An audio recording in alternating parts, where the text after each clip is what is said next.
News, सच जो दिखेगा। जय हिंद, मैं हूं रोहित मिश्रा और आप देख रहे हैं डीटीपी न्यूज। जमशेदपुर पूर्वी के विधायक सरयू राय ने अपने 3 साल का लेखा जोखा पेश करते हुए पिछले 1 साल में किए गए कार्यों एवं अगले 1 साल में कार्य योजना की जानकारी प्रेस वार्ता कर साझा की। सरयू राय ने अपने विधानसभा क्षेत्र की मूलभूत समस्याओं को सिलसिलेवार ढंग से बताते हुए उनके समाधान एवं विकल्प को लेकर किए जा रहे कार्यों की जानकारी दी। उन्होंने बताया कि उनके प्रयास से टाटा कमांड एरिया एवं उससे बाहर के लोगों को बिजली और पानी मिल रही है। इसके लिए सभी इलाकों में कोऑर्डिनेशन कमेटी बनाई गई है, जो विभाग और कंपनी के साथ मिलकर क्षेत्र के विकास में अपना योगदान दे रहे हैं। बताया गया कि कहीं कहीं कुछ स्थानीय समस्याओं को लेकर विवाद है, जिसे मिल बैठकर सुलझा लिया जाएगा। इसके अलावा विरासत में मिली समस्याओं के मुद्दे पर विधायक सरयू राय ने कहा कि मालिकाना हक, म्युनिसिपालिटी, मुहर्दा जलापूर्ति योजना और शहरीकरण की समस्या उन्हें विरासत में मिली है, जिसके समाधान को लेकर विधानसभा में सैकड़ों बार अलग अलग माध्यम से उन्होंने आवाज उठाया है, मगर राज्य सरकार ने इस ओर ध्यान नहीं दिया। उन्होंने पूर्ववर्ती सरकार की नाकामी भी गिनाई। उन्होंने कहा कि पूर्ववर्ती सरकार के अधिकारी और मंत्री जमशेदपुर को संघाई बनाने की बात करते थे, जो कागजों पर ही सिमट कर रह गई। जमीनी हकीकत पर कुछ और ही है। इसके अलावा कंपनी कमांड एरिया में बसे बस्तियों में सीवरेज, ड्रेनेज की समस्या पर भी उन्होंने चर्चा की। साथ ही समाधान के उपाय बताते हुए उस पर काम करने की बात कही। उसका जिक्र उन्होंने विस्तार से किया। इसी तरह से पानी के बारे में भी कई बस्तियों का नाम दिया हम लोगों ने, जहां इन्होंने बगान क्षेत्र में भी, लीज क्षेत्र में भी, लीज के बाहर के क्षेत्र में भी, जहां इन्होंने पानी दे दिया है। कई जगह स्थानीय लोगों के द्वारा ही दिक्कत आ रही है। जैसे कल ही आपने देखा हुआ अखबार में कि छाया नगर और निर्मल नगर में वहां अगर बिजली देनी है तो एक पावर सब स्टेशन बनाना पड़ेगा इनको। अब उसके लिए दोनों मोहल्ले में झंझट हो रहा है कि यहाँ नहीं करिए, वहाँ करिए, हमारी जमीन पर मत करिए, उसकी जमीन पर करिए। इसका समाधान हम लोग करेंगे, मैं इसमें बारे बात करूंगा। तो अंततः अब ये हो गया है कि जो चाहेगा जमशेदपुर में जिसको का पानी, टाटा की बिजली, ये सब उसको मिलेगी। 1 वर्ष में हम लोगों ने प्रयास किया है और हम इसमें सफल हुए हैं। उसी तरह से कुछ समस्याओं के बारे में मेरे पास वो भी हैंड आउट है, जो मैंने 7 जनवरी 2022 को आपसे शेयर किया था। उसमें कुछ बातों को हमने कहा था कि कुछ समस्याएं हम लोग को विरासत में मिली हैं। मालिकाना है, म्यूनिसिपैलिटी है और मुहर्दा जलापूर्ति है। ये 3 बड़ी कठिन विषय हैं जिन पर हम लोग अभी भी काम कर रहे हैं। उसके अलावे बेतरतीब शहरीकरण है।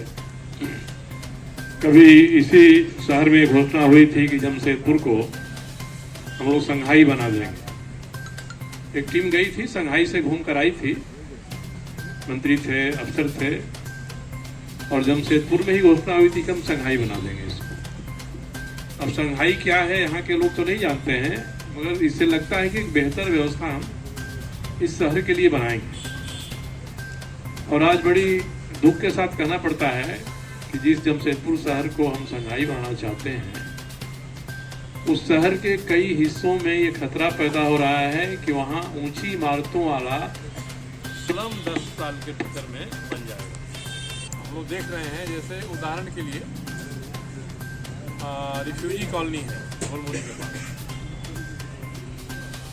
अच्छी बसाहट थी एक समय में। मैं 3-4 बार गया, जेएनसी को भी लेकर गया, जुस्सों के लोगों को भी लेकर गया। वहाँ लग रहा है कि सड़क के नीचे से पेपर ब्लॉक से पानी निकल रहा है। यानी हमारे जो नाले हैं ये हमारी गंदगी को खींच कर बाहर नहीं ले जा पा रहे। उसी तरह से सीताराम डेरा में मनोज जी हम लोग घूम रहे थे। लोगों ने घर के सामने 1.5 फीट ऊंचा दरवाजा के सामने दीवार खड़ा करके रखा है, क्योंकि नाले का उसको बाहर जाने का रास्ता मिल जाए तो लोग सुख से रहेंगे, सुखी रहेंगे।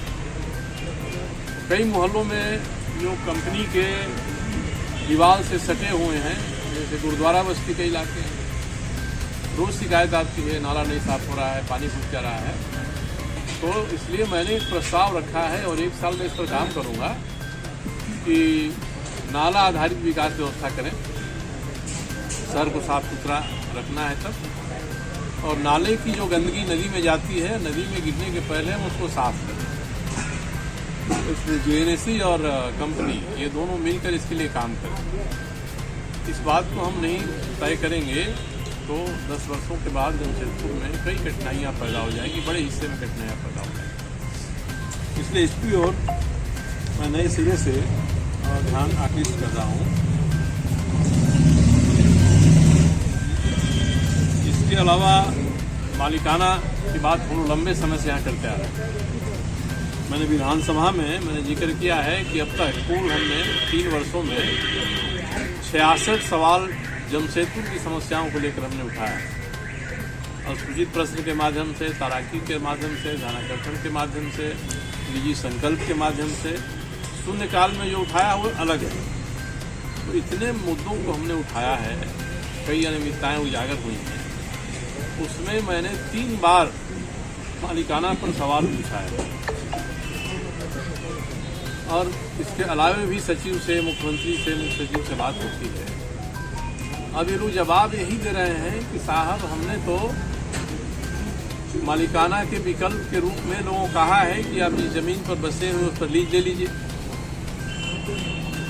अब सुनने में लगता है कि जो जहां बसा उसको लीज मिल जाएगा, मगर जो सरकार ने नियम बनाया 2017-18 में, उसमें आप कितने भी बड़े जमीन पर घर बनाए हैं, लीज केवल 10 डिसमिल का ही मिलेगा,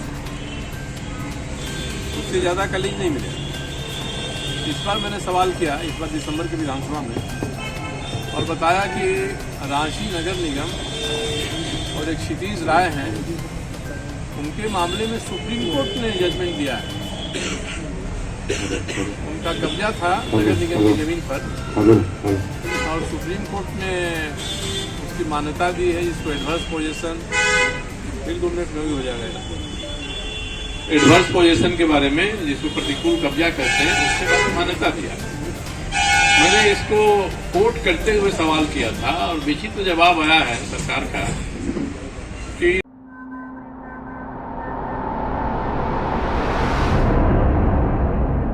DTP न्यूज, सच जो दिखेगा।